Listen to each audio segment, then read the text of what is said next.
Radio Campus 106,6.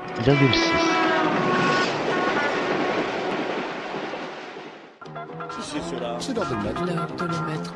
Vous allez le mettre où, ça? Moi, vous allez voir ce que vous allez voir. C'est l'heure de le mettre sur le saucisse pois chiche de Radio Campus, comme tous les mercredis à cette heure-ci, ou à peu près. En fin d'émission, vous retrouverez notre désormais traditionnelle rubrique cassette. C'est 20 ans de le mettre en fin d'émission. Mais tout de suite, le troisième volet de notre entretien que nous avons eu avec Léon Landini, ancien résistant FTP Moy. La semaine dernière, on s'était arrêté quasiment au moment de la libération. Et donc, on va le retrouver donc au moment du soulèvement de Villeurbanne, des barricades. On est à la fin de 1944, on est au début de 1945, c'est prochainement la libération. Et on a longuement continué de discuter avec lui de la vie après la Seconde Guerre mondiale, après une vie de résistant, un héros qui se retrouve chez lui, installé à Bagneux, dans un petit HLM de banlieue, donc un héros qui n'en tire pas profit. Et puis aussi, surtout, Léon Landini, c'est un communiste. Alors, le communisme, après la Deuxième Guerre mondiale, le communisme en France, comment il s'est développé, puis comment on a eu un parti communiste français très fort qui est devenu autre chose. Léon Landini. Radio Campus Lille 106,6. Vous ne viendrez plus chez nous par hasard. Ce qui me différencie, c'est ni que je sois plus beau, ni que je sois ni que je sois plus courageux, ni que je sois plus intelligent. Je disais tout à l'heure, moi j'ai commencé à écrire, parce que ça mérite quand même que je vous le rappelle, j'avais commencé à le dire. J'ai commencé à écrire lorsqu'Ernu a été fait ministre de la Défense et maire de Villeurbanne. Il a écrit en disant, les camarades qui ont fait l'insurrection de Villeurbanne, ça mérite qu'on en dise quelques mots de l'insurrection de Villeurbanne. Lorsque les camarades ont fait l'insurrection de Villeurbanne, c'était ces termes, ils n'ont jamais rien eu, prenez contact avec mon chef de cabinet, je donne les directives pour que vous soyez décorés. J'ai obtenu plus de 70 décorations, seul, à faire les papiers. Et quand il a fallu répondre, il y avait un copain, il avait fait des études pour être dentiste. Et je lui ai dit, tiens, André, l'amiral, on l'appelait parce qu'il avait une grande gueule, tu fais la lettre. Il fait la lettre, il me la donne, il me dit, ça va? J'ai dit, écoute, ne te vexe pas, on trouve une truie, on ne trouvera pas assez petit, on ne comprend pas ce que tu veux dire. Si tu es si malin, t'as qu'à le faire. J'ai donc commencé à faire ça en 82. J'ai commencé à écrire. Jusque-là, je n'avais jamais écrit. Et ben, on voit mes lettres, on me dit, oh putain, si on écrivait comme toi. Mais cet orgueil italien. Oui, je commence à voir là. Cet orgueil italien. Je dois faire une lettre et qu'elle soit mal faite. Je la mets 8 jours sur l'ordinateur. Et chaque fois que je la lis, je la corrige. J'enlève un mot, j'en mets un autre. Je reviens à l'insurrection de Villeurbanne. Les copains, le 24 août, ils ont entendu à la radio que Paris s'était libéré. Donc, dans la nuit, ils ont fabriqué les brassards FFI, FTP. Et pour la première fois, le 24 août, ils sont sortis dans les rues, les armes à la main. Ils avaient un FM même, ce qui était exceptionnel. Et ils sont allés à rue Sonté, juste à la limite de Villeurbanne. Il y avait un garage de la police pour prendre un camion de la police. Avec le camion, ils pensaient pouvoir rentrer dans la prison Saint-Paul. Il y avait 5 de nos camarades dans la prison et de faire évader les 5 camarades de la prison Saint-Paul. Les flics n'avaient pas encore ouvert le garage, ils n'avaient pas pu rentrer, ils étaient là qui traînaient un peu en rond. Passe un train au-dessus, il ouvre le feu, un de nos camarades, Otavi, un Corse, reçoit une balle sous la jambe, à 20 ans on lui a coupé la jambe au-dessous du tibia. Et il se replie sur Villeurbanne. La population sort, les prend en point en volume et les amène à la mairie. Alors, il envoie tout de suite une liaison voir le responsable régional. Le responsable régional lui dit « Attends, je vais demander au responsable de la zone sud, Norbert Kugler. » Norbert Kugler donne comme directive « Quittez immédiatement Villeurbanne, vous allez faire massacrer la population et il n'y a pas un de vous qui sortira. Personne ne vous portera de l'aide. Partez. » Alors, il monte en haut à la tribune, à l'hôtel de ville, et il dit aux gens, il ne faut pas rester là, il faut partir, si les Allemands viennent et font un massacre, mais donnez-nous des armes, nous, on n'en avait pas. Donnez-nous des armes, on en a déjà pris la gendarmerie au commissariat, mais nous, on veut se battre. Il envoie à nouveau demander à l'Eufort, enfin, au régional. Et le régional lui dit, écoute, s'il n'y a vraiment pas d'autre moyen, monter des barricades, qu'est-ce que je te dis ça? Ils ont monté des barricades. En quelques heures, on ne rentre plus dans Villeurbanne. Et les copains attendaient du secours. On savait qu'ils avaient fait sortir les résistants.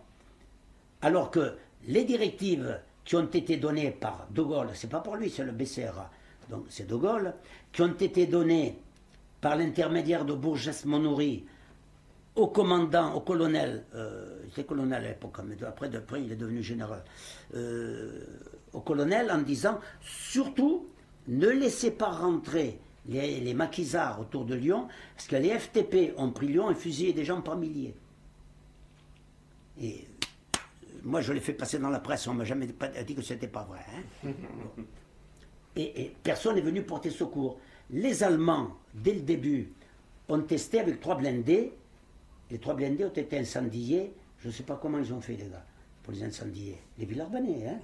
Bon, chaque barricade, c'était un FTP-MOI qui commandait la barricade. Et au bout de 3 jours, les Allemands s'étant rendus compte, parce que Grenoble était libéré depuis le 22. Et ça, c'était déjà le 25, le 24, le 25.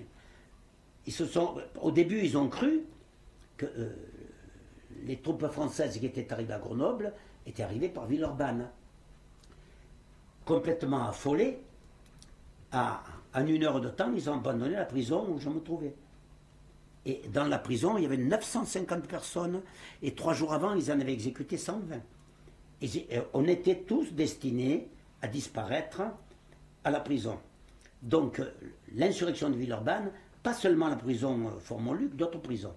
Ils ont été abandonnés, et les gens, moi, j'ai écrit là justement, en me disant, vous avez été libérés. Non, j'ai dit, moi j'ai cassé ma porte pour sortir. Personne ne m'a libéré.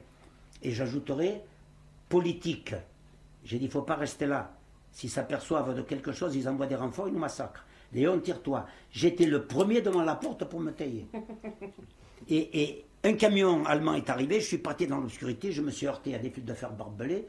J'étais tellement lourd, je devais faire 40 kilos. J'ai monté, j'ai sauté dans le vide, j'ai eu l'impression d'être tombé d'un avion. Je me retrouve sur de la caillasse, je commence, parce qu'il faisait nuit noire, je commence à regarder autour de moi, je m'aperçois que j'étais sur la voie ferrée. Je pars en courant, direction ce qui est la Pardieu maintenant. Et puis je m'arrête là un moment, et puis je vois un type arriver. Bon, mais l'insurrection, après je rentre chez moi à ma chambre, mais l'insurrection, elle n'a pas été préparée, c'est une insurrection populaire qui a été faite et qui a été menée, bien entendu, par Carmagnole.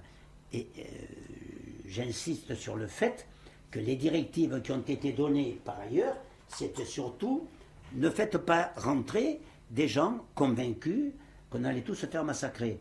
Quand les Allemands se sont aperçus de ça, ils ont envoyé des notes en disant que si on ne débarrassait pas les rues, ils bombardaient l'artillerie, et ils ont attaqué une barricade avec des civils devant.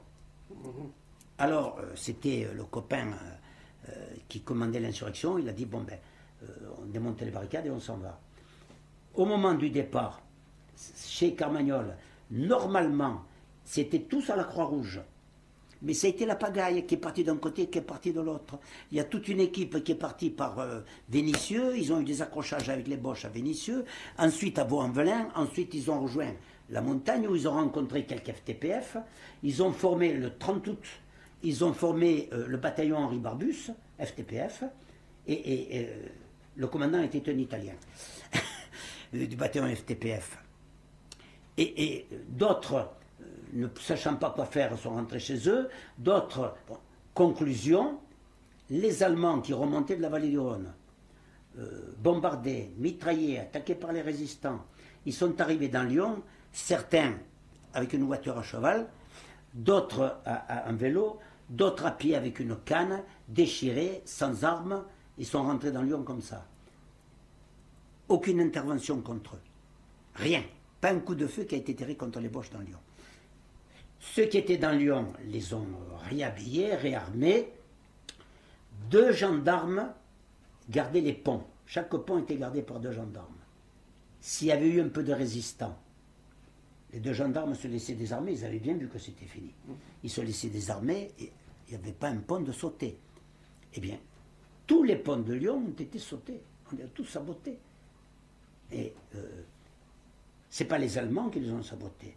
Non, non, c'est nos ennemis politiques d'aujourd'hui.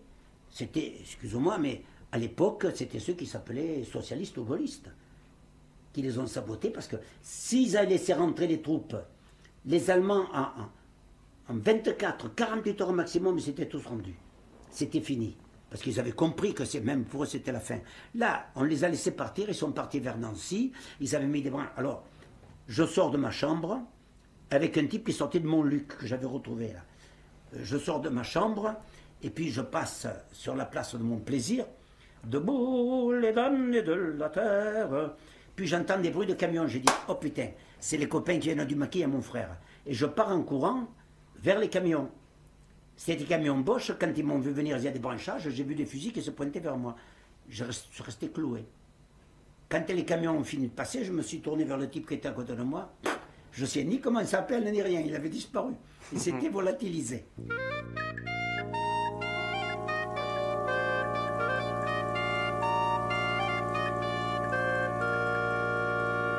Vous parliez, Léon, la dernière fois, de vos actes de résistance. Moi, il y a quelque chose qui me marque un petit peu. Je vous rencontre, on est dans un petit HLM de la banlieue parisienne. On n'est pas avec un héros qui est bardé de médailles et qui vit dans un certain luxe ou quelque chose comme ça. Vous êtes un Français moyen, si je puis dire. Hein, très moyen. Comment on vit aujourd'hui, là, maintenant, avec toute cette histoire? Alors je vous répondrai d'abord avec un truc qui s'est passé. À la Libération, on est rentré chez nous avec la conviction du devoir accompli et rien d'autre. Il y a un copain, Gilles Najman, il s'était occupé de faire des dossiers, il a obtenu la médaille de la résistance pour mon frère et pour moi. On l'a su peut-être 6 ou 8 mois après, parce qu'on ne le savait pas. Et après la médaille de la résistance, on a reçu une lettre du ministère de la Défense en disant que ça nous donnait, pas le droit, parce qu'on n'a jamais droit, mais enfin, on nous a envoyé un dossier pour que nous obtenions la Légion d'honneur. Mon frère, il me regarde, il m'a dit, tu t'es battu pour la Légion d'honneur, toi? Moi, j'ai dit non. Eh bien, mais moi non plus. On n'a pas fait de demande de Légion d'honneur. On a fait notre devoir. C'est tout. Et il a fallu que je revienne 40 ans plus tard à Lyon pour constater que nous étions complètement balayés, et toujours. Alors pourquoi on s'est tué? On ne s'est pas tué. On nous a fermé nos gueules. C'est pas compliqué. Il n'y a qu'à aller au musée de Lyon, où je raconte tout de même que Lyon, aux environs de 70 à 80% des opérations militaires, c'est Carmagnole qui les a faites. Il y a juste un petit peu sur l'insurrection de Villeurbanne, puis c'est tout. Il n'y a pas grand-chose. Il y a des photos de personnalité, il n'y a pas celle de Norbert Kugler, un Allemand qui a commandé tous les FTP et MOI de la zone sud. Il n'y a pas sa photo. Comment vous l'expliquez, ça? C'est logique. C'est logique. En ce sens, nous représentons quoi? Nous représentons le CNR. Nous représentons la prise partielle du pouvoir par des communistes. On a appliqué partiellement, n'est-ce pas? Dans le film Les Jours Heureux, je ne sais pas si tu l'as vu, oui, eh bien, c'est dit clairement, ce programme était plus à gauche que les gens qui se disent à gauche aujourd'hui. Bon, on rappelle la sécurité sociale, les retraites, etc. Oui, on rappelle toutes ces choses-là. Donc, nous avons... Aujourd'hui, quand on nous rappelle ces choses-là, comment est-il possible de venir me contredire quand moi je dis, mais cette Europe, mais il n'y a plus de France. Oui, mais la mondialisation, je m'en fous de la mondialisation. Moi d'abord et avant tout, je suis français. Après, je veux bien m'occuper des autres pays. Je veux bien me battre pour les autres. Mais d'abord, je me bats pour le pays où je suis. Comment voulez-vous que je sois intéressé par l'Europe alors qu'on n'augmente plus les pensions des vieux, alors qu'on nous dit qu'on a des dettes, alors qu'on nous supprime beaucoup de choses? alors que notre pays est 10, 20, 30 fois plus riche qu'à la libération quand les suites de nos combats y étaient. On est une gêne sur lesquelles on met un chapeau. Il ne faut pas. Il n'y a qu'à regarder la télévision. Dites-moi, l'un ou l'autre, si vous avez vu un seul débat entre les pro-européens et les anti-européens. Jamais. Pourtant, près de 16 millions de personnes avaient dit non lors du référendum pour dire on ne veut pas rentrer dans cette Union européenne. Et on nous dit aujourd'hui on est en démocratie. Mais depuis quand on est en démocratie? À partir de ce jour-là, on peut dire qu'on n'est plus en démocratie. 800 personnes ont voté le traité de Lisbonne alors qu'ils votaient contre 16 millions qui avaient dit non. Et c'est ça la démocratie. J'écoutais Valls tout à l'heure, ça me fait bondir quand on parle, on est dans un pays démocratique. Mais pourquoi il n'y a pas des débats? Pourquoi on ne permet pas, à moi ou à d'autres, de faire des débats en disant voilà, on n'est pas d'accord? Pourquoi on ne nous permet pas de dire que nous sommes pour un monde de liberté, mais que d'abord il faut balayer devant sa porte? On me dit oui, mais le capitalisme il est mondial. Je dis alors si tu attends pour changer le monde, que mondialement on soit d'accord pour le changer, à un moment donné, ils n'ont pas de souci à se faire. Balayons d'abord chez nous. Essayons chez nous d'organiser une véritable résistance, de recréer un véritable parti communiste. Bon, moi j'y participe de toutes mes forces, mais à 90 ans il ne me reste plus. Alors bon, mais je considère que quand le parti communiste était puissant, eh bien de toute façon on nous traitait différemment. Les travailleurs étaient traités avec beaucoup plus d'égards. Aujourd'hui, ils sont en train de nous mettre au point des lois. Le patron il vous dit demain, j'ai plus besoin de vous. Il n'y a pas d'indemnité, il n'y a rien de tout, foutez-moi le camp, sinon je fais venir de flics. C'est pour ce monde-là qu'on s'est battu. Alors, si on met en évidence ce que nous avons fait, on le met en contradiction avec le monde qu'on nous crée.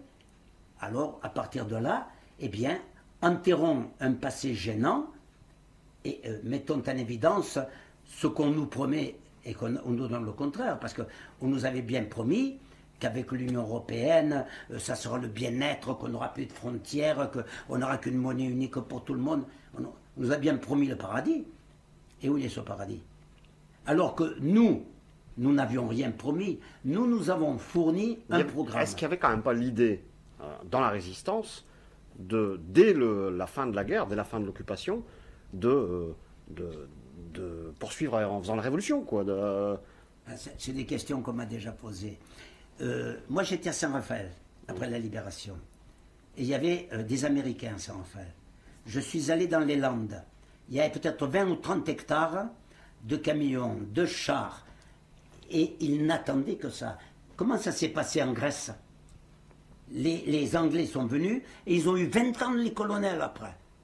Et ils attendaient que ça. Si Maurice Thorez, voyant que les copains, et je faisais partie de cela, que les copains ne voulaient pas rendre leurs armes, il a fallu qu'il intervienne en disant non, c'est fini. C'était précis, ils attendaient qu'on bouge le plus. Il y avait un rapport de force qui ne nous permettait pas de bouger.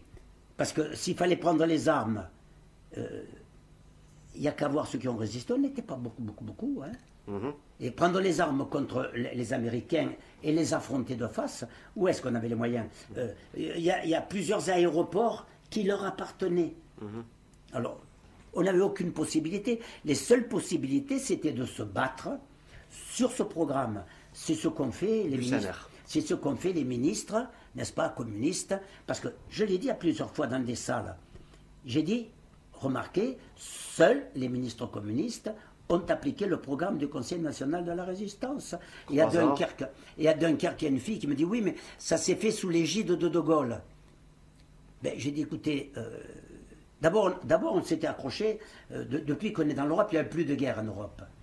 Mais j'ai dit il va falloir que je retourne à l'école pour apprendre les définitions de l'Europe et pas de l'Europe, parce que, je ne sais pas, en Yougoslavie, plus de 100 000 morts, c'était pas l'Europe là-bas.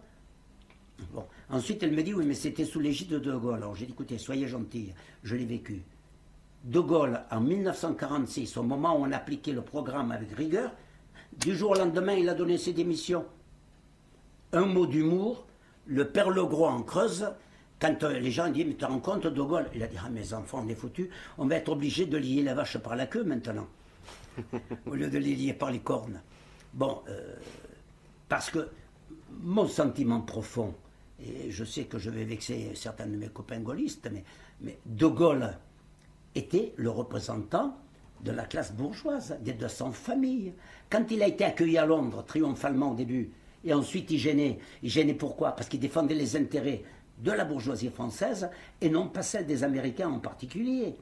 Donc, dans le film, c'est dit, ils avaient formé des sous-officiers, des officiers pour prendre toutes les places. Alors De Gaulle a agi avec intelligence pour les empêcher. Vous avez lu ses mémoires de guerre? Non. Non. De Gaulle agit avec... Mais j'ai lu en compensation les réponses de Vercors. Hein. En lui disant, mais vous reprochez aux communistes, mais pourquoi n'avez-vous jamais posé la question aux autres qui sont rentrés tard, qui sont rentrés plus tard? Et moi, j'ai fait, je sais pas si c'est là-dedans ou quoi, j'ai fait tellement de lettres. Il faut que je vous dise une chose pour que vous compreniez bien l'effort que ça me demande. Au certificat d'études, mon père, il est venu me chercher, on va travailler à la forêt, parce que mon frère était en prison, il fallait ramener des sous. Je suis parti à la forêt, on rentrait une fois par semaine. Ensuite, ils sont venus pour m'arrêter, je suis parti en Creuse. L'école, ça n'a pas duré longtemps. Je ne savais pas ce que c'était qu'écrire. De la Creuse, je suis parti dans le Var. Travailler 10-12 heures par jour. À un moment donné, quand je me suis marié, je travaillais jusqu'à 17-18 heures par jour. Un copain Bartolini qui a dit un jour à ma femme et à ma mère, parce que ma mère vivait avec moi, mais si vous tenez à le garder longtemps, vous ne pouvez pas le laisser vivre comme ça. Il dit, j'entends quand il arrive, lui, il était malade du cœur. Je ne dors pas bien. J'entends quand il arrive et j'entends quand il repart. Quand il a dormi 4 heures, c'est le maximum. C'est pas possible, un homme ne peut pas tenir. Où est-ce que j'écrivais? J'écrivais pas. En plus, ça fait peut-être un peu prétentieux, veuillez m'en pardonner, j'avais une mémoire exceptionnelle. Moi, j'ai eu jusqu'à 40 ouvriers à la forêt. Je donnais des acomptes, je n'ai jamais rien noté. Tel jour, je t'ai donné tant, tel jour, je t'ai donné tant. Je n'avais pas besoin d'écrire. Quoi, vous êtes devenu patron alors? Ben oui, j'étais exploiteur. Bien que, malgré toute mon exploitation, je vis dans un local pas de riche. Hein. Bon. Mais le souci qui m'a animé, parce que je me suis occupé de restauration collective, le souci qui m'animait, c'était d'améliorer ce qu'il y avait dans les assiettes des travailleurs. C'était pas de m'en mettre plein les poches. Alors on va revenir justement un petit peu, donc résistant, la libération, le combat qui devient un combat politique donc, à partir de 46-47 j'imagine, et puis la vie quotidienne. Et puis la vie quotidienne. Alors comment on marie, puisque là vous travailliez beaucoup, comment on continue à militer alors qu'on a milité les armes à la main, si je puis dire, et en prenant des risques considérables, le retour à la vie civile, quoi, ça se passe comment? Ben, moi j'ai eu le retour à la vie civile peut-être un petit peu différent des autres, en ce sens que j'ai passé 2 ans à l'hôpital à la Libération. Et lorsque je suis sorti de l'hôpital... Suite aux tortures Suite aux tortures, oui. Je ne sais pas si je vous l'ai dit, quand ils étaient 3 toubibs autour de moi, quand ils ont vu les blessures et tout, je les voyais au coup d'œil en disant, il ira pas loin le pauvre petit. Je devais faire 40 kilos, j'en fais 63. Si on me lève plus de 20 kilos, il y a quoi ce qui reste. Et mon Dieu... j'ai repris la vie civile, mais déjà en cours de route. Mais à partir de 1947, il y a eu un changement énorme. Il y a eu les Américains qui ont apporté une aide gratuite qu'ils ont fait payer 15 millions à l'époque, avec intérêt en plus. Le plan Marshall. Hein. Le plan Marshall, oui. Alors, on s'est trouvé dans la difficulté, mais le parti était puissant. À ce moment-là, il n'était pas si facile que ça d'imposer quelque chose aux Français. La France faisait 40 millions d'habitants et il y avait 5 millions de CGT. Il y avait 800 000 membres du parti. Alors, c'était pas pour les Américains ou autres, c'était pas facile à manier. Mais avec le plan Marshall, ils ont commencé par faire virer les ministres communistes. Donc l'application du programme s'est pratiquement arrêtée. Après, c'était quelques petites améliorations. Ils ont cassé la CGT aussi avec la création de FO. Ça, c'était... j'étais déjà sans Raphaël quand ils ont fait ça. Je me souviens, ils ont commencé FO. Mais ce n'était pas un secret. FO était financé par les syndicats américains qui, eux, étaient financés par le gouvernement américain. Donc, de quel côté que je me tourne, je me dis, tu ne peux pas réaliser que ton combat ne s'arrêtera pas avec toi, mais que si tu y es pas, ben, tu laisses un petit trou. Toutes les analyses que j'essaye de faire, je me dis, Léon, tu ne peux pas sauter du bateau. Il faut que tu restes en fonction de tes petites forces, d'aider, d'essayer d'apporter de la clarté. Tu sais, j'étais il y a 2 ans à la fête de l'UMA. Il devait y avoir Roland Leroy et Gilles Perrault. Tu as lu leur livre? De Perrault, oui. Enfin, Oui. il y a un livre en particulier. Oui, celui La résistance, mon amour, Jean Ah oui, Séboula, bon. oui. Je l'ai lu aussi. Celui de Leroy, je ne l'ai pas lu, mais il avait dédicacé à ma sœur, parce que ce que je ne vous ai pas dit, ma sœur a été pendant 37 ans la secrétaire générale du groupe communiste à l'Assemblée nationale. Bon, il a envoyé à ma sœur, elle m'a dit, je l'ai lu, je ne l'ai pas remercié. Donc, je n'ai pas lu le livre. Alors, quand on m'a dit, je ne voulais pas y aller, on m'a dit, mais il y a Roland Leroy et puis il y a Gilles Perrault qui viennent. Oh putain, j'ai dit, alors j'y vais. Quand, je présume, 48 heures avant, ils ont tous les deux en même temps dit qu'ils ne pouvaient pas y aller. Alors, j'ai dit, ils ont peur de pauvres vieux. Et ils ont, parce que j'étais pas Dunkerque ou à Lille, je ne me rappelle plus. Et ils avaient prévu un historien, un homme qui avait déjà 65-68 ans, un historien qui devait intervenir. Et quand il m'a vu, il m'a dit, non, non, monsieur Andény, vous n'avez pas besoin de moi, je n'interviens pas. Mais je reviens à la fête de l'UMA. Ils m'ont invité donc pour aller prendre la parole. Je commençais par leur dire, parce qu'ils ne m'avaient pas dit, je commençais par leur dire, mais vous savez, moi, à mon âge, je ne peux plus marcher. Vous l'avez vu si je marche ou non. Il me dit, mais ça, c'est pas un problème, on vous arrête quelqu'un vous prendre devant la porte, il vous amène au stand, il vous ramène devant la porte. Et puis quand ils m'ont dit qu'il y avait les autres deux, j'ai dit, bon, alors je viens. Et les autres deux ne sont pas venus. Dans la salle, je ne sais pas si tu as été à la fête de l'UMA, tu n'as jamais été. Bon, le plus grand stand, c'est celui de l'humanité, n'est-ce pas, Agora. Il y avait entre 5 et 600 personnes. J'ai parlé 2 heures. Et sans papier.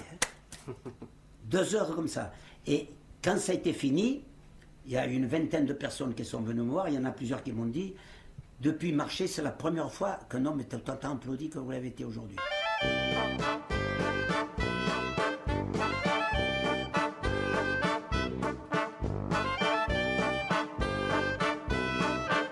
Moi, ce que je voudrais, c'est quand même qu'on revienne encore un peu en arrière.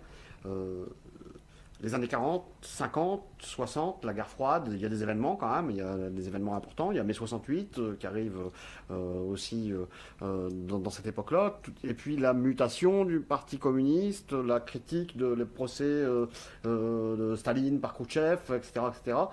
Est-ce que vous avez été bousculé dans vos convictions durant toute cette période-là? Comment ne pas l'être? Mais quand on prend la peine de réfléchir, si demain je prends la place de directeur de ce que vous faites et que je salis tant et plus mon prédécesseur, je salis son travail. Je salis ce que nous avons fait ensemble. Ça, c'est une véritable trahison. Donc, Khrouchtchev, pour mon compte, ça a été familial. L'analyse a été très rapide en disant c'est un traître, il est en train d'assassiner l'Union soviétique. Mais il est vrai qu'il était difficile de le dire. La direction du parti soutenait.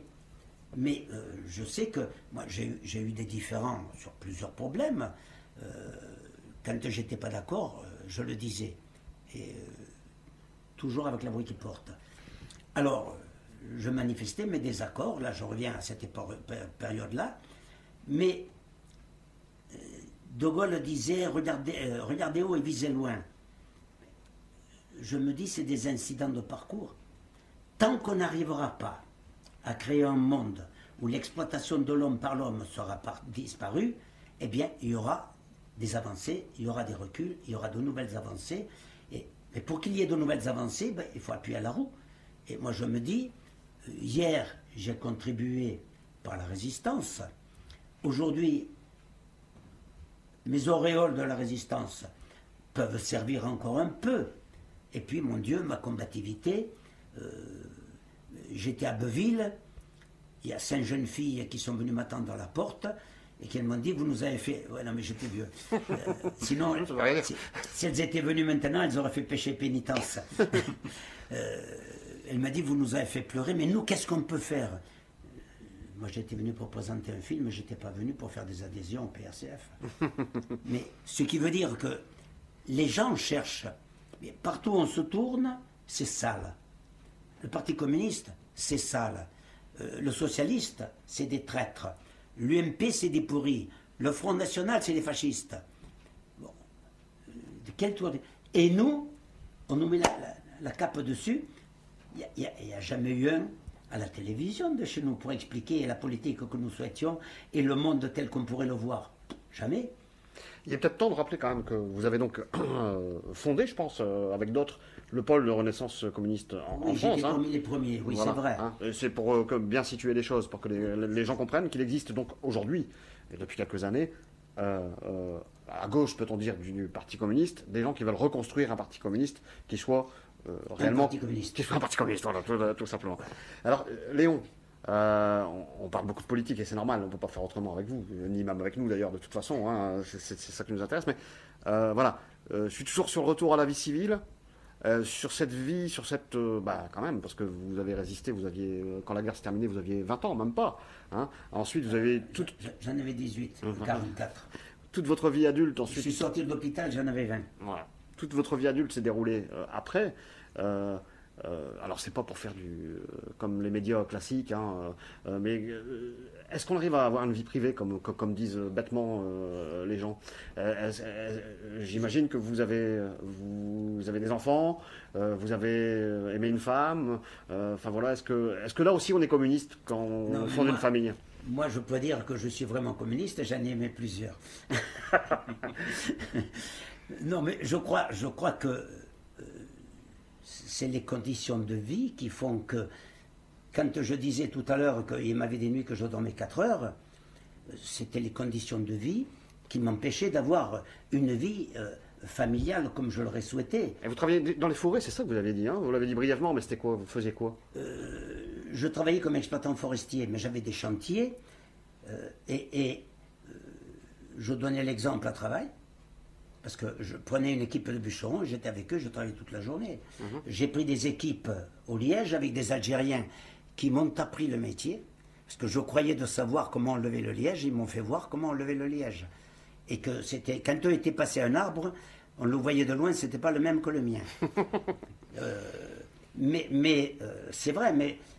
Donc, je me suis battu comme exploitant forestier, mon frère est resté malade pendant 6 mois. Dès qu'il ouvrait les yeux, il disait « Où est mon frère ?» Et un jour, j'étais en train de me raser, comme j'arrivais pas assez vite, et il avait le poste radio sur la table de nuit, il a foutu le poste radio par terre, et disant à sa femme « Moi, je veux mon frère ». J'habitais à 50 mètres. Je suis arrivé, rasé d'un côté, de l'autre non, parce qu'il voulait que je sois là. Vous êtes très lié à votre frère? À toute ma famille. À toute ma famille. Mais mon frère, c'était mon grand frère. Mon frère, c'est celui qui m'a ouvert la route politiquement. Mon père était avant, mais mon frère, il était plus près de moi, par l'âge. Il avait moins de responsabilités que mon père a assumé. Donc, j'étais plus près. Et pendant 6 mois, j'étais à ses côtés. Quand il est mort, il faut savoir que le maire de Saint-Raphaël, quand il est mort 6 mois avant mon frère, Isnar, il y avait environ 600 personnes à son enterrement. Quand mon frère est mort, il y avait 1000 personnes à l'enterrement. C'était un homme qui était estimé, respecté. Moi, j'étais fier d'être le frère de Roger. Et j'avais une très grande affection, pas d'admiration, d'affection, d'amour, mais pas d'admiration, parce que, en définitive, c'était un homme comme moi. Et il voulait être un homme comme les autres. Il ne voulait pas être au-dessus. Et il était toujours en train de plaisanter, de l'humour. Il était au bistrot, plein de monde autour de lui. Le maire, il y avait le maire qui était là, et mon frère lui dit « Dis donc, Isnar, tu as vu les soviétiques, hein, ce qu'ils ont fait ?» C'est au moment où ils envoyaient Gagarine dans le ciel. L'autre dit « Oui, oui, bien sûr, mais tu verras, les Américains. » On lui dit « C'est tout vu, hein. » C'est eux qui fassent, les Américains. Mais tu t'imagines, mais réfléchis une seconde. Ils ont fait tourner un homme 17 fois autour de l'orbite. Tu crois que c'est facile? Hein? Quand les Américains, ils ont battu le record du monde, là je parle de mon frère parce que j'ai toujours eu beaucoup d'affection, quand les Américains, ils ont battu le record du monde, Isnar dit, ah Roger, tu as vu les Américains? Ouais, j'ai vu, toi tu as vu toi? Il dit, oui, ils ont battu le record de durée dans le ciel. Il dit, oui, mais il était temps qu'ils rentrent. Hein. Il dit, comment ça? Il dit, t'as pas écouté la radio ce matin? Il dit, non, mais j'ai entendu à la radio que la courbe de l'orbite avait déjà changé et qu'il était temps qu'ils rentrent. Voilà, ça c'était l'humour provençal. Et ça, c'était ce qui le liait à la population. C'était pas le grand résistant qui avait torturé. Non, c'était pas ça. C'était sa vie de tous les jours. Mais je répète, à l'époque, il fallait vivre. Moi, je m'étais fait une villa. Et puis, quand mon frère est mort, je suis resté 6 mois sans aller travailler. Quand j'ai repris, c'était en décadence complète. Parce que, malgré la façon dont moi, je m'étais conduit avec mes employés, des Italiens, qui venaient manger et coucher à la maison, quand je n'ai pas été là, ils m'ont fait bouffer tout ce que j'avais, et même tout ce que je n'avais pas. Alors, j'étais malade, j'en pouvais plus. Ma femme, qui est parisienne, retourner à Paris, c'était son rêve. Et ma sœur qui était à Paris, elle me dit, écoute, tu bazardes toi, Saint-Raphaël, et tu viens à Paris. Mais à cette époque-là, c'est pour ça qu'à cette époque-là, je travaillais. Je partais à 3 heures du matin. J'allais au lac de Côme, à la Vita Meyer. Je réglais mes affaires et je rentrais. Il devait être 4 heures du matin. Et je ne m'étais pas arrêté en route. Ça faisait à peu près 1200 bornes, plus le temps, je mangeais, je faisais mes comptes et tout. Alors, c'est vrai que je menais une vie de dingue. C'est vrai aussi que j'étais parmi les premiers à Saint-Raphaël à avoir une DS. C'est vrai aussi que j'étais un des rares de la douzaine de Raffaello à avoir une télévision. Mais ça se paye par la fatigue. Et l'origine italienne parle, prétentieux, n'est-ce pas? En voulant tout de même faire mieux. Et puis, j'ai quitté, quand je suis arrivé, je suis tombé dans un HLM ici. Mes filles, ils avaient une chambrette, il fallait que je mette les lits couplés parce qu'il n'y avait pas la place. Et je savais couper du bois, je savais lever le liège. Mais à Paris, il n'y a pas beaucoup d'arbres à couper, si ce n'est en 68. Mais c'était déjà un moment que j'étais là. Et je n'avais pas grand-chose à faire.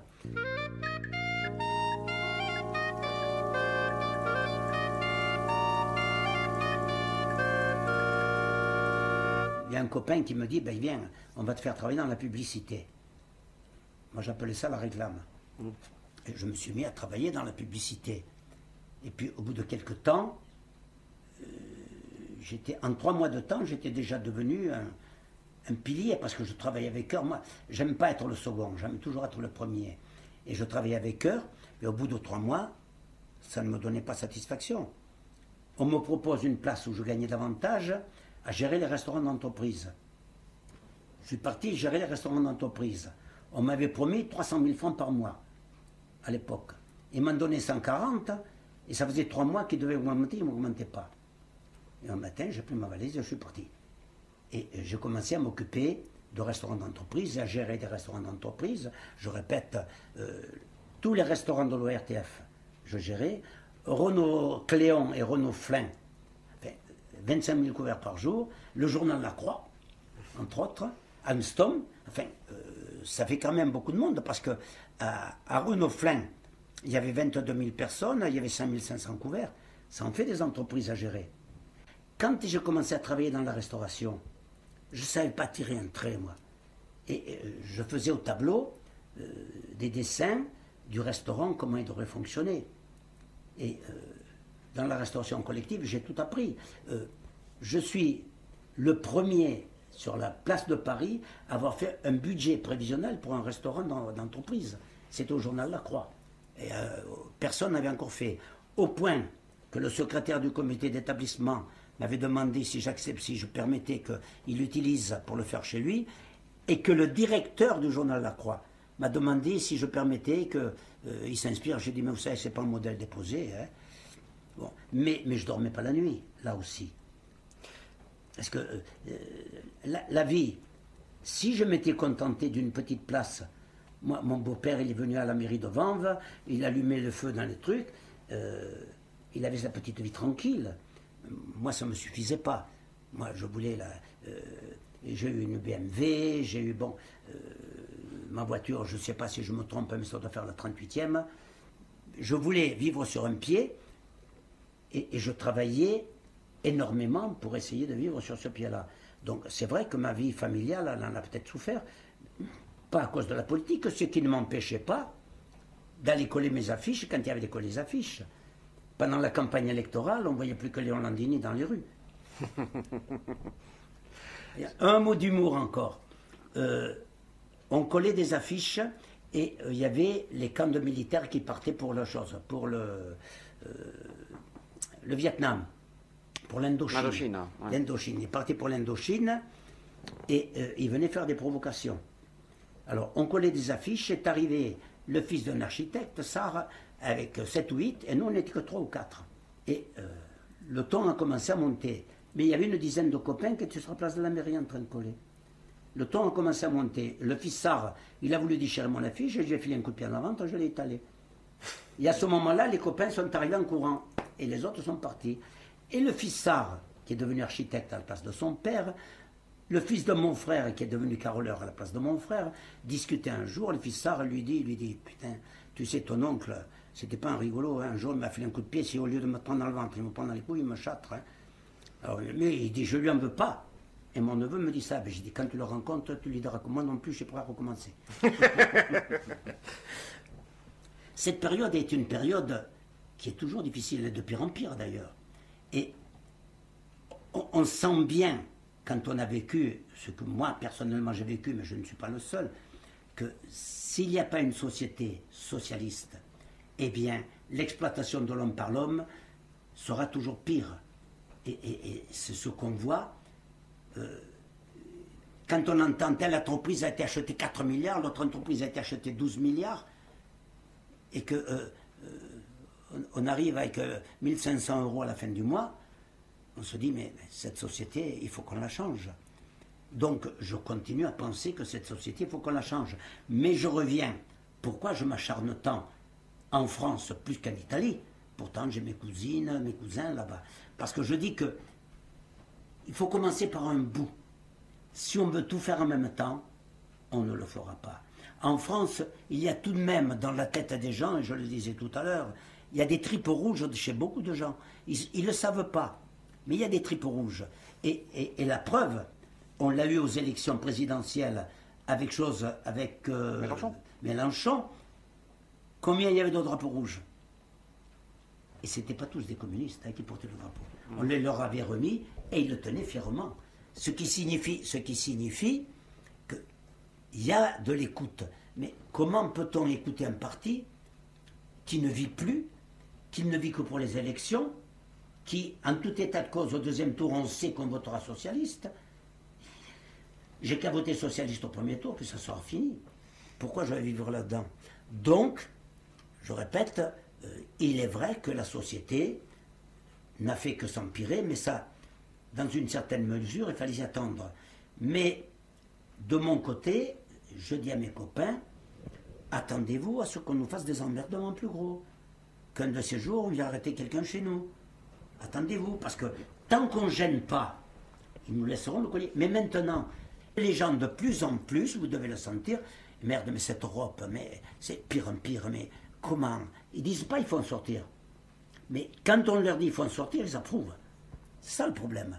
Alors, je pense qu'il y a une grosse bataille à mener, qui ne sera pas facile, qu'on risque des arrestations, qu'il faudra travailler dans une semi-légalité, en ne plus mettant les noms des responsables quand on fait quelque chose. Bon, c'est vrai, c'est ce qui nous attend. Ah, c'est pour ça qu'on est venu vous chercher aujourd'hui, Léon. Hein, c'est pour avoir des conseils pour. Avant que tu m'arrêtes. Non, avant que. On est venu chercher des conseils de clandestinité. Hein. Bon, il faudra couper les téléphones portables. Il faudra bien sûr pas se servir d'internet. Non, mais alors, puisque vous comprenez un peu l'italien, les Italiens ils disent fatta la legge, inventato l'inganno. Fais la loi, mais invente. Non, dès qu'une loi est faite, On a déjà inventé la tromperie. C'est italien, ça. Ils ont inventé des trucs. On s'en servira pas. On s'en servira différemment. À l'époque, il n'y avait pas ça. Mais pour correspondre, il y avait la poste. C'était dangereux aussi. Les postes étaient occupés par les Allemands. Bien sûr. Les téléphones, quand il y a la fameuse séquence de Fernand Reynaud, le 22 Agnières, on était obligé, quel que soit le numéro de téléphone qu'on veuille, de passer par la poste, de demander. Donc, plus moyen de communication. On était fouillé à tout moment, on ne pouvait pas avoir de papier sur soi. Donc, une copine d'ici qui a été déportée, qui expliquait un jour, et que ça a été reproduit par le parti, à l'époque il y avait encore un parti, elle avait 12 à 15 rendez-vous par jour. Moi j'ai dit, ma fin, c'est pas vrai, c'est pas possible. Pour avoir 12 à 15 rendez-vous par jour, il fallait qu'elle sache avec qui elle avait rendez-vous, ce qu'elle allait lui dire, à quelle heure il allait lui dire, la voir, et à quel endroit elle devait la voir. Et puis le deuxième, c'est pas possible, c'est pas possible. Alors, elle raconte des blagues. Quand elle a 2, 3, 4 rendez-vous à tout casser, c'était un maximum. On ne pouvait pas en avoir plus. Bon. Alors, quand on l'a vécu, bien sûr, moi quand j'entends parler de résistance, je suis toujours contradicteur parce que j'ai eu l'avantage ou le défaut d'avoir pratiqué la guérilla urbaine. Rien ne représente la guérilla urbaine. Rien. J'étais dans ma famille sur la Côte d'Azur, j'ai fréquenté les maquis en Creuse, j'ai vu nos maquis à nous, après le 6 juin. Notre maquis, c'était mon frère qui commandait politiquement, c'était donc un maquis de combat. Mais quand il y avait une opération importante, il faisait monter un groupe de ville. Et c'était le groupe de ville qui ouvrait la route le premier. Parce qu'il avait l'habitude, il savait ce qu'il fallait faire ou ne pas faire, comment se battre, etc. J'ai un copain, il a fait un article, je l'ai sur un de mes bouquins, là, un toubib, qui disait que le stress, imaginons un sportif qui doit réaliser quelque chose de formidable et qui réussit, tout le monde l'applaudit. Nous, on réussissait une opération formidable, mais personne n'a pu. Il ne fallait pas en parler. Ouais. Pire, on a fait sauter un camion de parachutistes. On a fait une trentaine de morts, de blessés graves. On rencontre le frère de mon copain Étienne qui était avec moi. Là aussi, le deuxième camion, on attendait, on nous avait averti qu'il y avait des convois de parachutistes qui montaient à Bron pour s'entraîner. Et il y a une montée assez raide devant l'hôpital Édouard Herriot aujourd'hui qui s'appelait l'hôpital Grange Blanche. Et il y avait plusieurs camions. Il y avait une mitrailleuse sur le toit et il y avait de grandes ridelles et les hommes étaient avec la mitraillette ou le fusil là, chargés comme ça. Dans la montée, à un moment donné, ils ne montaient plus, il y en a qui sont sortis de la cabine, qui ont poussé un petit moment. Et Armand, le chef de groupe, il dit, moi je devais tirer une rafale sur le chauffeur. Armand dit, on ne peut pas faire ça, on annule. Je lui ai dit non, et j'avais la trouille. Hein. Je lui ai dit non, on n'annule pas. Ça avait déjà été annulé une fois. J'ai dit non, on n'annule pas. J'ai dit aux autres deux qui devaient balancer les grenades, préparez-vous. Il y avait Henri et un vieux Perrault qui devait avoir au moins 35 ans. Oh, c'est vieux. Ah ouais, c'était un vieux. C'était un des plus anciens. Je dis préparez-vous. Au fur et à mesure que le camion montait, il a repris un petit peu de vitesse et les types sont rentrés. Et quand ils sont arrivés dedans, j'ai dit allez-y. Et le petit Henri, qui était bien plus petit que moi, il avait son mouchoir avec sa grenade allumée à la main, comme ça. Il s'approche du camion avec son mouchoir, puis hop, il envoie. Les Allemands qui avaient le mousqueton à la main, ils regardent, et quand elle est montée au-dessus de leur tête, elle a fusé. Elle a fait. Là, ils ont compris ce que c'était. Ils ont essayé de se baisser pour la ramasser. Mais quand on est serré comme ça, on ne se baisse plus. On ne peut pas. À ce moment-là, la deuxième grenade est tombée. On est parti en courant, et il y avait un pavillon, et après le pavillon, il y avait la route ici. Après le pavillon, on courait. J'ai vu le camion allemand, j'ai vu les corps passer par-dessus le ridel. J'ai reçu un morceau de truc sur la figure, c'était plein de sang, je croyais d'être blessé. C'était du sang de Boche qui m'est arrivé jusque-là, un petit bout de viande sans doute, quelque chose de ce goût-là. Et on est parti en courant. Et moi j'avais eu une telle tension que j'arrivais plus à commander mes jambes. Et j'étais sous le feu du deuxième camion. Les autres qui devaient me servir de protection, dont Étienne, vient à ma rencontre avec la mitraillette, tire sur le camion, ils sont tous couchés dans le camion. Mais il était loin, il ne risquait pas grand-chose. Mais à trouille, ils se sont baissés et il m'a dit, allez, viens petit, il était grand comme moi. Viens petit, on s'en va, viens. Après, je recommence à reprendre mon standing. Armand, le chef de groupe, il disait, courez entre les platanes.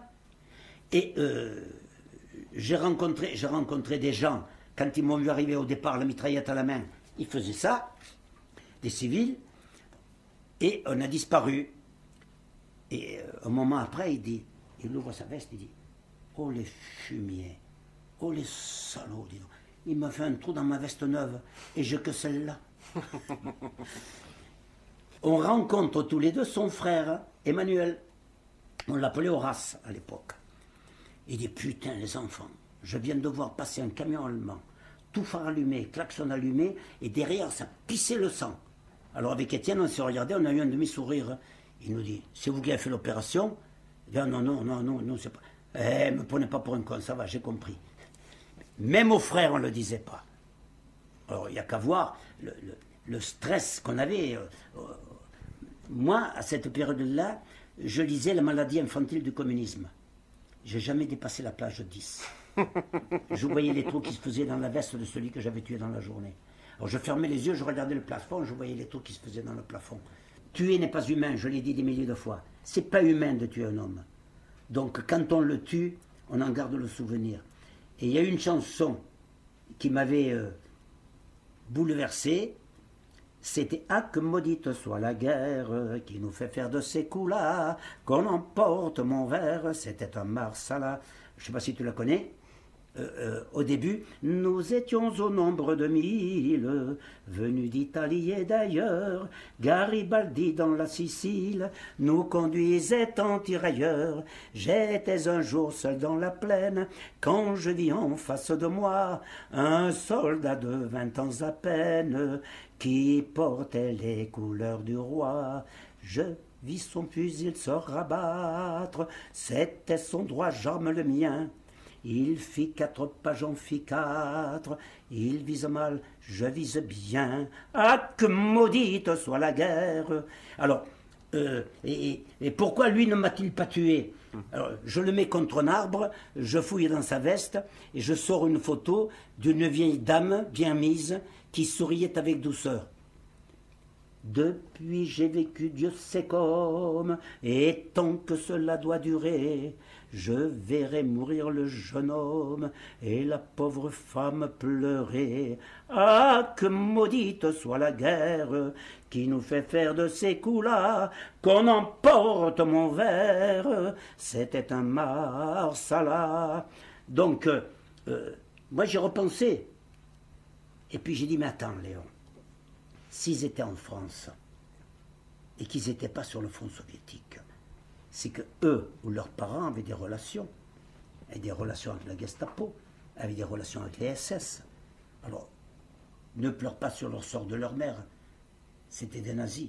Mais ça m'a trotté pendant longtemps de rêver la nuit, d'arriver et puis tirer la gâchette et qu'il marche. Là, c'est moi jeune, hein. Un buste, hein? Oui, c'est moi jeune. C'est un copain avec nous. Le dernier qui m'a téléphoné, il y en a des dizaines et des dizaines qui m'ont téléphoné comme j'étais le président. Le dernier qui m'a téléphoné, c'est celui qui a fait ce buste. Il m'a dit, tu ne peux pas savoir Léon, cette nuit, j'ai fait un cauchemar terrible parce que il était dans le parc de la Tête d'Or, il était commandant politique et Michel Fay, un niçois français, était commandant militaire. Et ils discutaient sur les opérations à faire. Des civils viennent leur demander les papiers, ils sortent les papiers, on arrache le portefeuille de Michel Fay, plein de noms de miliciens. Il dit, qu'est-ce que c'est ça? Il dit, mais ma carte de milicien, moi. Je viens de l'accent, je viens de Marseille, et on m'a dit de prendre contact avec ces gens-là. Ah bon? Bon, alors on est là. Non, mais écoutez, accompagnez-nous tout de même. En arrivant à la voiture, qui était juste avant la... Ils ont compris que c'était fini pour eux. Ils se regardent, un part d'un côté, l'autre part de l'autre. Et celui qui m'a fait ma tête se tourne à un moment donné il voit Michel Fille qui se tient la cuisse et qui tombe. Lui, il n'est pas resté là. Une anecdote qui peut prêter à sourire mais qui fait plaisir, j'ai retrouvé dans un livre que j'ai par là qui traîne, interdit par la censure. Ce jour-là, il y avait un type qui était manchot, qui faisait partie de la Gestapo. Quand il a vu qu'on courait derrière le copain, il a commencé à le poursuivre en tirant. Les autres, ils ne savaient pas qui il était, ils l'ont descendu. Il s'est fait descendre par ses propres copains. Et je reviens donc au copain là, et il me dit, cette nuit j'ai rêvé que pour faire parler Michel, on lui mettait le doigt dans le trou et on tortillait comme ça. Je me suis réveillé, je m'étouffais, j'étais trempé de sueur. Sa femme Micheline, elle est toujours vivante. Elle n'a jamais retrouvé son corps. Chaque fois qu'il y avait, on déterrait des morts quelque part, elle y allait, elle disait, je trouve un bout de vêtement que je connais. Elle n'a jamais su si on l'avait brûlé, ce qu'elle avait fait, elle n'a jamais su. Tuer un homme, je l'ai déjà dit, c'est inhumain et qu'on en porte les traces toute la vie. Toute la vie, on a tué. Mais les copains, et pas tous, on n'a été que quelques-uns, à faire les patrouilles en ville. Ceux qui ont fait les patrouilles en ville, c'était la plus effroyable. Au moment où tu mets le pistolet sur le ventre, tu vois le type qui s'affole, tu vois les yeux qui sortent de la tête, la bouche qui s'ouvre, il met les mains devant. Et à ce moment-là, tu tires 2, 3 fois parce qu'il ne tombe pas. Et quand il tombe, tu te baisses et tu tires une balle dans la tête. Parce qu'on nous avait dit, surtout, ne laissez pas de blesser, nos camarades. Ne laissez pas de blesser parce qu'ils vont inspirer la pitié. Donc il faut que, quand les gens passent, tiens, un boche de moins. Et on se baissait, on tirait. On lui prenait son revolver. Il y a un copain, Bruno, il a tué un commandant. Et il voulait lui enlever le chargeur qui était coincé dans l'holster. Il n'y arrivait pas. Et il y avait 2 cheminots. Les cheminots étaient en armes, les cheminots allemands. Hein.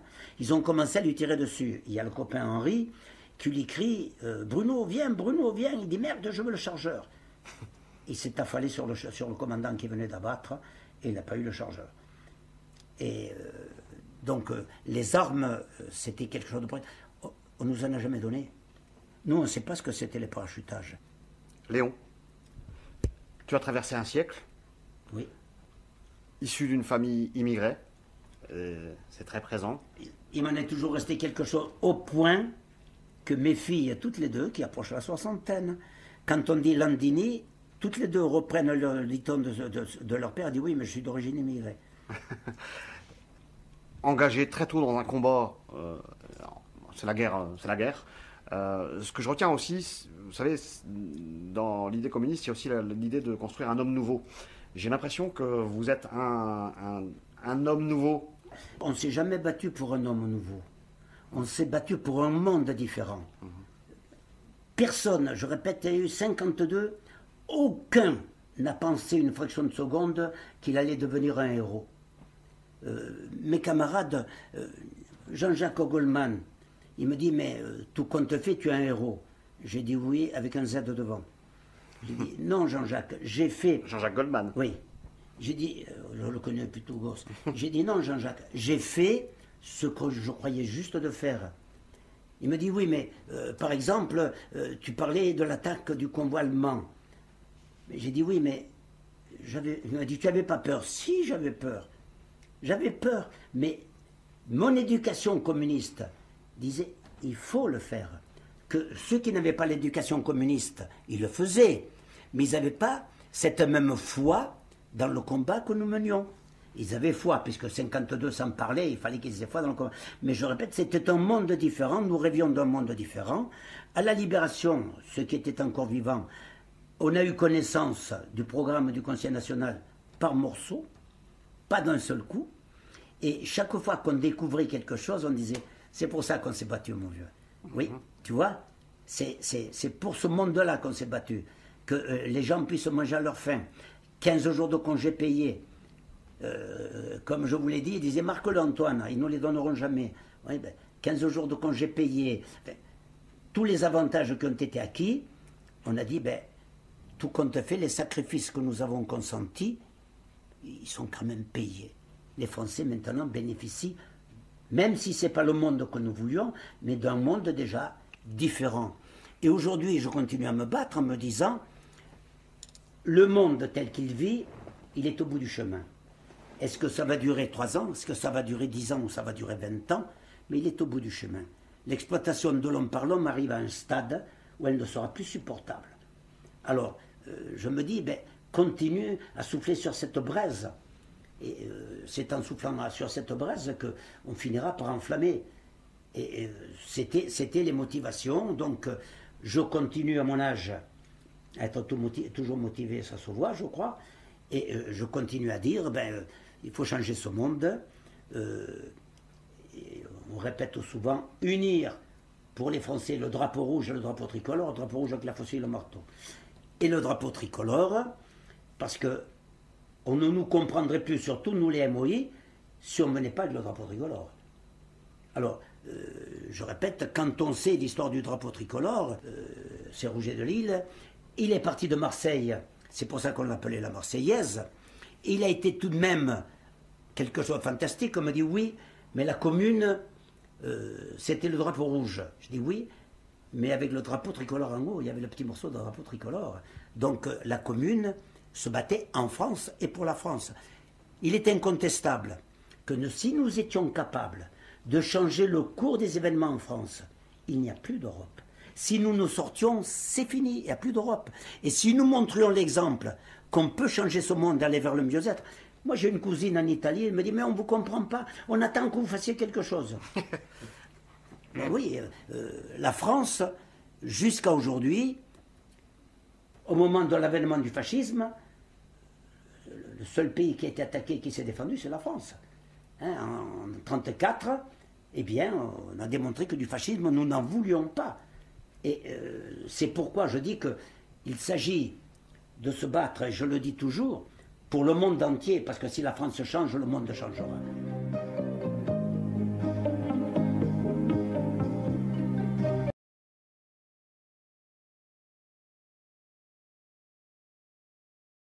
Avec Léon Landini, les 2 précédents, eh bien c'était 2 semaines précédentes. Vous qui nous avez écoutés ce soir et peut-être les autres soirs, vous avez sans doute perçu la pertinence historique, la pertinence tout court de cet entretien par rapport à la situation que nous vivons actuellement, bien évidemment, avec une fascisation, il faut dire les choses telles qu'elles sont, une fascisation grandissante de notre société, avec cet état d'urgence, avec ces syndicalistes qui sont emprisonnés, etc., etc. Nous avons besoin effectivement d'organiser une résistance et d'organiser un parti, ou tout au moins oui, un parti qui représente les intérêts de notre peuple. Alors ça, c'est pour ceux qui nous ont écoutés ce soir, qui nous ont écoutés les 2 semaines précédentes, c'est-à-dire c'est un nombre quand même limité d'auditeurs. On peut retrouver donc cet entretien sur campuslille.com. Il est archivé, c'est un document d'histoire, c'est un document historique, et quand on le fait, mon cher Ali, on a conscience quand même de faire un petit peu d'histoire. Ah, on fait de l'histoire. On fait de l'histoire, on est des passeurs de témoins, Voilà. Ce qui est dommage, c'est que ce soit justement écouté par un nombre très restreint d'auditeurs et que ça n'ait pas été relayé. T'as tapé dans le fil. Non mais ton micro, il y a un problème là, mais c'est pas grave. Ouais, ne touche à rien. De toute façon, ne touche à rien. Ne fais rien. Non, c'est bon, t'entends pas. Donc, ce qui est déplorable, ce qui est dommage et dommageable, c'est que justement, il y a trop peu d'auditeurs qui ont pu nous écouter, qui ont pu écouter le témoignage de notre camarade Léon Landini. Parce que c'est un témoignage d'une haute valeur historique et d'une très très grande valeur. Et donc ce que je disais, c'est qu'on peut les retrouver sur internet, sur campuslille.com, sur les pages de l'heure de le maître, et que ça servira sans doute plus tard.